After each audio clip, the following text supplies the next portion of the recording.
Bolehkah pasangan suami isteri jimak pada malam Syawal kerana ada orang yang mempertikaikannya? Ada orang kata haram jimak malam raya. Ada hadis tak larang?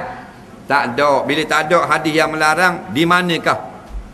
Al-aslu fi kulli syai'in al-ibahah. Asal bagi tiap-tiap suatu adalah harus dulu. Nak kata tak boleh, ja'ad dalilu. Mesti datang dalil. Dan mana dalil?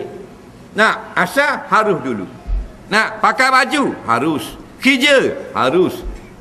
Makan? Harus. Dah jangan kata jadi haram kemudian. Bila makan tu jadi haram, makan orang punya baru jadi haram. Nak asal harus. Tak ada masalah. Mu nak jimak malam raya, jimak masa bunyi bedil, tak ada masalah. Nak nak semayang lele dah pergi jimak. Dalam kitab fiqh kata, bila kita nak semayang dengan nak makan. Nak semayang, nak makan, maka afdal makan dulu. Sebab kalau kita pergi semayang, kita pergi teringat makanan. Betul tak? Sebab tu Nabi kata jangan semayang dalam keadaan bertolak-tolak dengan makanan atau berhadas. Faham? Nak kecing ni, ke nak mayang dulu? Ke nak kecing? Tok Imam takbir dah tu. Kecing dulu. Kalau kita pergi gak dapat paliat jemaah, tak dapat. Masuk dalam semayang, nak kecing. Nak kecing. Faham? Bahkan sampai kepada bab jimak. Siapa yang nak semayang tapi hati ingin sangat kepada jimak dulu jika waktunya masih luas.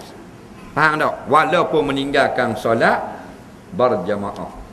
Nak tu bila qama Allahu akbar, bini panggil bang juga contoh. Tu bila qama dah tu. Nak tu siap pun pergi jimak dulu. Sebab apa? Bila tu lega hatinya. Kalau tidak, dia masuk kat dalam semayang, maka hati teringat bini ke teringat Allah? Teringat bini tak? Jadi tak juga harus semayang dia. Bahkan dalam semayang sekalipun, kalau maknanya mengatuk sangat, tak boleh nak baca dah, kena berhenti semayang. Kena tidur dulu sekejap, semayang semula. Atau terlalu rasa nak kecing. Nak semayang, nak kecing. Nak semayang, nak kecing. Kalau rasa sedikit, teruskan semayang. Tapi kalau kecing ketik-ketik, berhenti semayang, pergi kecing. Tak? Dah kalau dah masuk dalam semayang, tak boleh jimak. Allahu Akbar. Atau baca Fatihah, pergi rokok. Pergi jimak dulu, tak boleh. Haram. Kerana itu bukan darurah.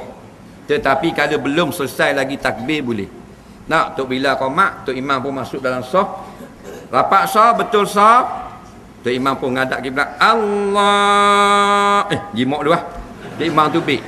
Makruh saja, tidak haram. Pasal tak masuk lagi dalam semayang. Faham tak? Jadi, dengan jawapan ini, boleh sajalah malam raya, petang raya. Tak?